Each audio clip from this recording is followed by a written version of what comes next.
And the Web 3.0 is where you can do all of that in a completely secured manner. Got it. Without the need for a centralized party to run and control the system. So can I give an example of Web 1.0 was a movie? Web 2.0 was a movie where you could take part, like a virtual reality video game. Web 3.0 is where you take part, but you have a mask on. So no one knows that, okay, this is Sumit using this. Yeah. Everyone has masks on. Yes, everyone has mask on, so you are protected from the external world, and you can still do whatever you want without any security laws, and you control your data. Got it. So basically, the internet is one big sphere. You're creating this digital universe, and blockchain is just like your armor. Correct? Like you're protecting yourself. Yeah. Got it. Now, the big question, because we're talking about Bitcoin again, bro. Everyone wants to know about Bitcoin. I am from an engineering college, so are you, and that's why we connect on all these random jokes, and I can talk to you on a deeper level as well. Bro, I have friends who have been into crypto since maybe 3-4 years, and a lot of them talk about Bitcoin mining. What does this even mean? What is a Bitcoin miner? People have barely understood Bitcoin. Hopefully, over the course of these 2 podcasts, they've understood it. What is Bitcoin mining? So if you look at Bitcoin works on a proof of work consensus mechanism. Let me break that down into parts. When we talk about blockchain is a series of, that's a series of blocks. Every block has data within it. Now, how do you add new block to the blockchain? That has to be decided by the network, because right now when we're talking about decentralized world where we don't need bank to control our money, here these communities, these people are controlling it, right? So when you have a new set of transactions, if you want to add that set of transaction to the previous block, that is where mining is required, right? In order to add the new block with the previous blocks. And with that, how you do that is by solving a complex mathematical puzzle, which anyone in the network can do that. If you have higher computation power, you can solve that faster. You need good machines. You need good machines. Good tools. So like a very high quality computer processor or something. Right now, earlier it could be done on mobile phone or on a laptop, but now as the system is getting bigger in size, you need complex machines, right? And with that computation power, just like we do gold mining, you have to put in some efforts to get gold. That's where the value comes from. If we could just get gold out of thin air, the gold would not be that much valuable. Similarly, in Bitcoin, it is a complex, you have to solve that complex mathematical puzzle to add a new block to the previous block. When you add that new block, whatever transactions are there in that block gets added to the blockchain.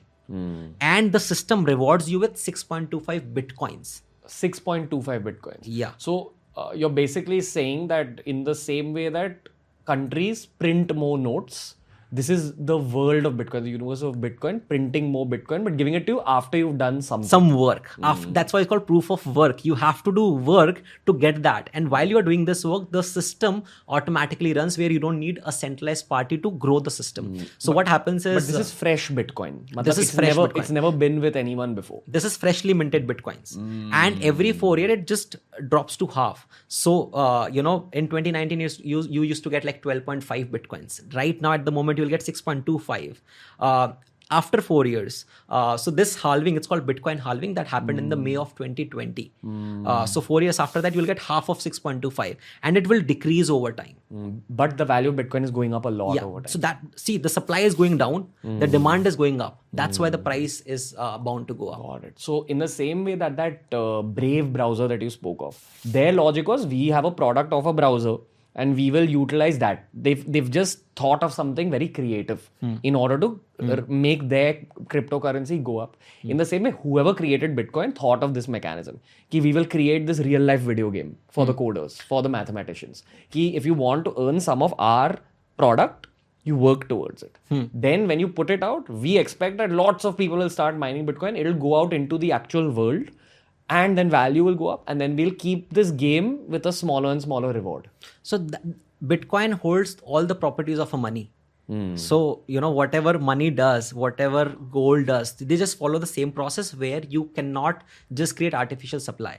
So if you look at the white paper, Bitcoin, there cannot be more than 21 million Bitcoins that can ever be mined. Right now, we are sitting at around 18.5, 19 million Bitcoins that are out there in circulation. Right? So, and how much do you think it can go up to?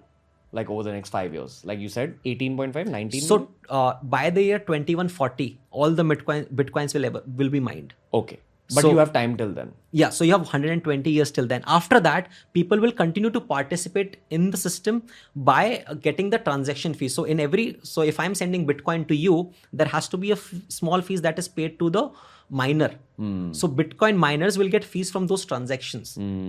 Got it. So But the new Bitcoins will stop coming. got it. But so you're saying right now, if you're a Bitcoin miner, you have to do a lot of mehnat. You have to learn mathematics. I'm sure you'll have to learn coding. You have to go. No, it's not like that.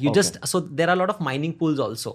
So you just give your computation power, right? Or you just tell them, okay, mine Bitcoin on my behalf. Right now, it's difficult to mine Bitcoin from small machines. Okay. But there are solutions which you can use to mine Bitcoin. When you say mining pool, this is a separate company, like a separate startup that you're going to. There are separate startup or communities who combine their computation power to mine Bitcoins. Ultimately, Bitcoin mining is a function of how much computation power you have. By saying putting computation power together, matlab they will sit in a room, they will put all the computers together.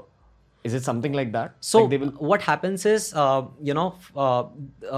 you want to mine Bitcoin, you have to crack the answer of that puzzle, Okay. right? And it's random, right? So every computer can create certain number of hit and trials every second. That's called the hash rate, Okay. right? Got it. So if you can create more hashes in a second, there's a higher probability that you will be the one who can crack that Got answer. it. So somehow engineer and create a very high quality processor that's extremely fast. Maybe by combining the power of multiple computers and their processors, and then you have a chance at doing it. It's like kind of building a very, very big machine gun using many, many, many guns together. And then you have a chance of, okay, if you have a bigger machine gun, you're probably more likely to hit the target. And if the target gets hit, you get 6.25 You get Bitcoins. 6.5 Bitcoins, Which is worth how much money? With this- One Bitcoin is 35 lakhs. Yeah, I think 35 more than into 6. 2.5 crores. Oh, nice. 2.5. And plus, you will also get the transaction fees. If someone takes your Bitcoin and So if you are the one cracking that code, whatever transaction you've chosen out of that pool, that will be added to the blockchain, and you will get the 6.25 Bitcoin plus the fees that people have paid. yeah. So imagine, I'll compare again Bitcoin mining to gold mining. You are that miner who has taken out that one piece of gold. Then you take a small bit of that piece of gold out of it and say, okay, I'm going to give it to my mom. And my mom is going to give it to her sister. Yeah. So when my mom gives it to her sister, one tiny part of that piece of gold will come back into your hand and you'll be making money forever. So there's a lot of money to be made as a Bitcoin miner, but the difficulty is that you need very high quality processors. High computation power. But there are Bitcoin miners out there, like in USA, Yes. a lot. Silicon Yes. Valley is full of it. Not particularly in Silicon Valley. There are various countries, colder countries particularly. Okay. Why? A lot Why of heat cold? is generated. Okay. That's So, crazy. but the interesting part is this particular energy consumption is far lesser and far cheaper than what is needed to run the current financial systems. If you want to run money, the paper money, it costs billions of dollars every year to the country to run the current system.